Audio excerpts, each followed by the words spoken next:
Dua perkara yang ditegah pada tahun 2024. Assalamualaikum dan hai semua my good friends.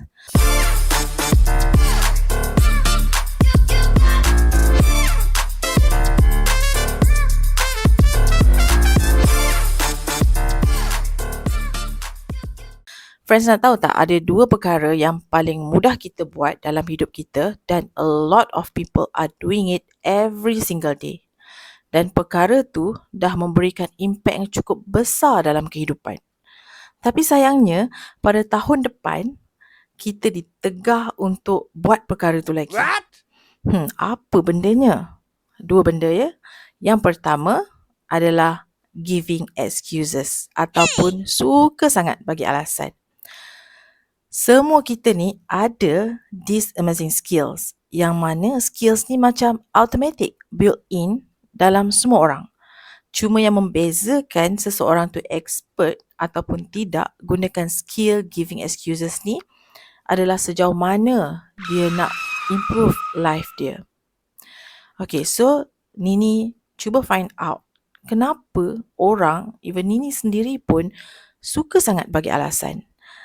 So, kali ni Nini akan bagi 5 sebab kenapa seseorang tu suka sangat giving excuses. Sebab yang pertama adalah nak elak dari tanggungjawab. Okay, contoh kalau kita bekerja dan diamanahkan dengan satu projek dalam departmen kita dan projek tu macam nak gagal. Orang yang suka bagi alasan ni, dia mudah je point finger ke arah orang lain. Kata tak semua bagi komitmen, tak bagi kerjasama, sampaikan bos sendiri pun dia salahkan. Gaji tak setimpal dengan kerja katanya. Okay?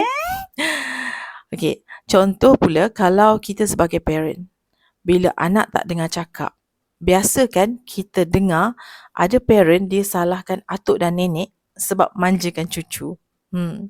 So bila atuk dan nenek manjakan cucu, cucu ni jadi tak dengar cakap. Ya ke? I don't think so. Sebab yang kedua, takut kalau buat sesuatu tu akan gagal. Ini ramai kita boleh nampak actually. Orang tu dia boleh je stay kerja kat situ bertahun-tahun walau dengan gaji yang rendah, tak ada bonus, dan dia tahu expenses family dah lebih dari income yang dia dapat. Tapi dia takut nak ubah. Takut nak minta naik pangkat dengan alasan nanti bos dah tak suka dia. Okay, nanti orang mengata dia, orang kata dia bajet bagus, macam-macam lah. Takut nak try cari kerja lain dengan alasan kerja baru nanti mana tahu dapat bos yang teruk. Takut nak bisnes dengan alasan dah ramai orang buat bisnes tu tapi tak berjaya pun. Sebab yang ketiga, kurang motivasi diri atau keinginan terhadap sesuatu tu. Okay, ni contoh mudah. Nowadays, kita nampak kan ramai mentor-mentor offer free online training, especially mengenai keuangan. Oh yes. Tapi sebab kurang keinginan untuk berubah, benda free pun tak nak join dengan alasan mentor tu nak jual training berbayar lah lepas tu. Kan? Yes. So, memang ada tak dinafikan. Tapi apa kata join je sebab free. Tapi cekalkanlah hati. Janganlah bayar apa-apa. Kalau ada promo ke apa ke, kita kena firm. Tapi at least kita dah dapat sedikit ilmu yang dikongsikan dalam training free tu. Okay, contoh lain, benda free juga tapi ramai antara kita liat nak buat. Termasuk Nini juga. Okay, Allah dah cakap, sesiapa yang bangun solat tahajud, doanya akan dimakbulkan. Darjat solat tahajud ni sangat tinggi. Kita semua tahu, tapi sebab tak ada keinginan yang kuat, kita lagi suka bagi alasan. Kalau bangun pukul 4 pagi, nanti mengantuk kat tempat kerja. Kalau bangun pukul 4 pagi, nanti anak kecil ni akan ikut bangun juga. Macam-macam. So, kesudahannya, umur dah 30 lebih pun still lagi tak bangun untuk bersolat tahajud. Tapi cita-citanya tinggi. Nak itu, nak ini. Tapi sentiasa bagi alasan untuk tak bangun tahajud. Yang keempat, dah jadi habit ataupun dah jadi kebiasaan, ni yang paling kita takut. Friends mesti biasa jumpa kan orang yang suka sangat bagi alasan macam benda tu dah sebati dengan diri dia. Contoh kalau kita tanya, kenapa tak simpan duit? Alasannya, macam mana nak simpan? Gaji kecil sangat. Kenapa tak berhias cantik-cantik kat rumah untuk suami? Alasan isteri, nanti jerawat naik kalau masak pakai makeup. Padahal kalau buat konten memasak, boleh pula makeup kan? Yes. Okey, yang kelima. Rasa rendah diri dan rasa diri ni tak mampu. Ramai antara kita ada perasaan rendah diri ni. Pernah tak terlintas di fikiran friends, idea yang genius, tapi friends merasakan ianya adalah mustahil dan langsung tak try untuk buat. Akhirnya, friends tengok orang lain yang buat dan berjaya pula tu dapat ganjaran. Yang sebenarnya kejayaan tu ataupun ganjaran tu sebenarnya boleh je jadi milik kita.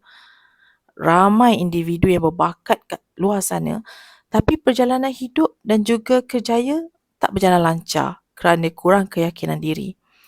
Dalam erti kata lain, mereka meragui kemampuan diri sendiri. Rasa rendah diri, rasa tak mampu ni tak sama ya dengan sifat merendah diri.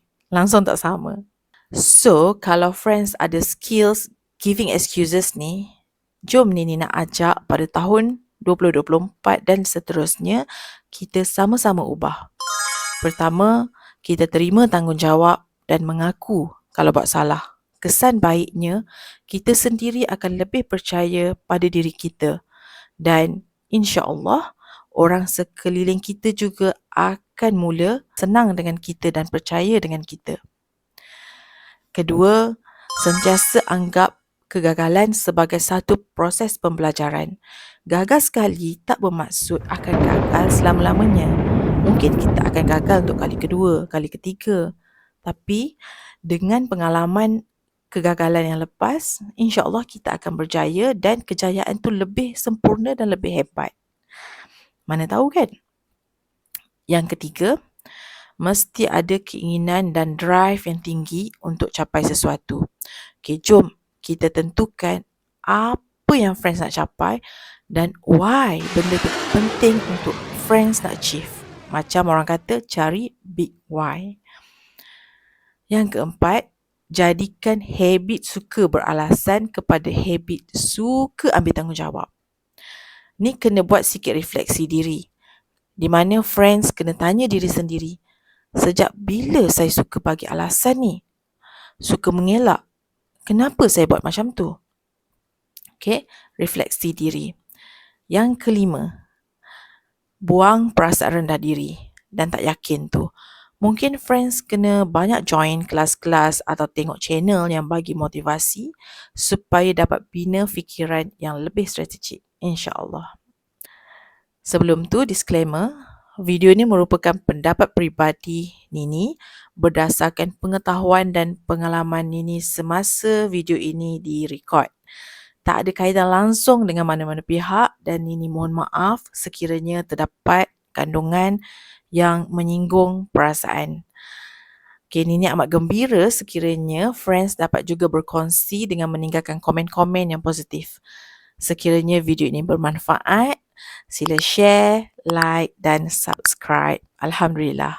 Okay, perkara kedua yang ditegah untuk kita bawa ke tahun hadapan. Apa tu? Sikap mudah putus asa ataupun give up ataupun just let it go. Okay, biasanya kita ni suka sangat buat sesuatu yang baru. Kan? Biasanya lah ramai orang suka buat new things. Tapi susah nak konsisten. Okay? Jadi bila kita rasa macam okay, kita nak berubah, sebagai contoh, tahun depan, okay, kita nak mula simpan duit. Kita tak nak berbelanja berlebih-lebihan. Kita nak start simpan duit. So kita pun mulalah buat Excel untuk kira berapa expenses, berapa saving, berapa bill-bill tu semua kan. Tapi lepas tu kita tak konsisten. Kita buat just untuk 5 hari ke 10 hari. Lepas tu kita pun mungkin ada kerja lain ataupun kita rasa bosan ke kan. Yalah, tengok bil semua tu bukan benda yang menyeronokkan pun. Okay, dan kita pun give up. Okay, alasannya adalah tak cukup masa, kerja banyak kat rumah, anak duk kacau kita, macam-macam lah. Okay. Dan kita buat lagi perkara baru. Okay, yang nak buat expenses, budget untuk family tu semua, kita dah give up dah. Dan kita buat benda baru. Okay. Dan kita rasa macam, oh yeah, this time it will work. Tapi perjalanan tu masih lagi tak seperti yang kita bayangkan. Taklah semudah itu. Dan kita give up lagi. Okay. Dan perkara ni dah jadi macam rutin dah tau. Kita buat perkara baru, kita tak konsisten, kita tinggalkan. Kita give up. Okay. Rasa nak business affiliate. Okay. Orang lain buat video banyak. Kita buat 2-3 video, kita dah rasa give up. Kita rasa macam, ini mesti tak ada orang pun yang akan beli. Macam-macam lah kan. So, kita cepat give up. So, sampai bila-bila pun kita akan ulang benda yang sama dan kegagalan yang sama tu akan ikut kita sajalah. So, tahun bila-bila pun kita tak akan berjaya. Okay? Sebab kita ada sikap mudah putus asa, mudah give up, kita buat assumption kita sendiri. Okay, so kat sini, Nini ada 5 juga tips. Okay, 5 juga tips untuk friends supaya tak mudah putus asa. InsyaAllah, Nini juga akan apply benda yang sama. Okay, tips pertama, tetapkan tujuan yang jelas dan realistik. Okay, sebagai contoh, okay, jelas tujuannya adalah nak start menabung. Okay, nak start simpan duit untuk keluarga setiap bulan. Okay, pada tahun ni. Jelas benda tu dan realistik. Berapa banyak duit untuk disimpan. Kena realistik lah. Means that friends kena tahu berapa sebenarnya yang affordable untuk simpan. Dan simpanlah dulu baru berbelanja. Itu caranya. Betul tak? Okay. Yang kedua, tips yang kedua. Okay, contoh macam ni. Untuk tahun 2024, Nini ada azam yang jelas, iaitu Nini nak jadi cikgu kepada anak-anak Nini. Okay, anak Nini ni ada 2 orang anak autism yang baru nak masuk umur 4 tahun. Okay, 3 tahun lebih baru. Dari apa yang Nini dah belajar dah selama 2 tahun ni, Nini nak apply betul-betul untuk anak-anak. Okay, so realistiknya adalah Nini kena plan betul-betul masa dengan kerja Nini, dengan keupayaan anak-anak tu sendiri. Okay, so Nini kena ada jadual yang jelas. Okay, untuk nak capai azam tersebut. Okay, so itu untuk Nini, seorang ibu yang ada 2 orang anak autism. Alhamdulillah sebenarnya anak-anak Nini dah semakin pulih. Memang autism ni orang kata tak akan hilang. Tapi ada kemajuan. Alhamdulillah. Okay, tips yang kedua adalah kuatkan mindset. Okay, kalau ada cabaran ke, masalah ke, anggap tu sebagai proses untuk kita berjaya. Bukan sebagai tanda untuk kita stop dan give up. Okay, macam ini juga, okay, cabaran bila, of course akan ada masalah bila kita nak buat sesuatu yang baru. Sebab Nini bukan orang yang pakar untuk nak handle anak-anak autism. Tapi Nini dah usaha join kelas, Nini dah pergi training apa semua tu. Nini dah buat jadual. So insyaAllah kalau ada masalah, Nini akan cuba cari solutionnya, insyaAllah. Dan sebenarnya outcome dia Nini dah nampak dah. Okay, anak Nini dari tak ada eye contact, dah ada eye contact, banyaklah improvement. Alhamdulillah. Okay, so kena kuatkan mindset. Kalau friends ada goal untuk tahun 2024, pastikan mindset tu kena kuat, yang tak ada kejayaan yang datang dengan tiba-tiba tanpa ada cabaran. Betul tak? Yang ketiga adalah life balance. Okay, maksudnya jangan terlalu tekan diri sampai tak ada masa dengan kawan-kawan, sampai tak balik rumah, kerja overtime, okay, sebab nak naik pangkat contohnya kan. Lupa nak makan, tak lunch, okay. paling parah lagi, abaikan anak-anak, tak ada family time, okay? Sebab bila friends terlalu perah sampai tahap macam tu, friends akan rasa cepat penat dan tak mustahil. Sebenarnya akan lagi cepat give up kalau tak dapat result yang diharapkan, dan tak mustahil friends akan rasa menyesal. So kita tak nak benda tu.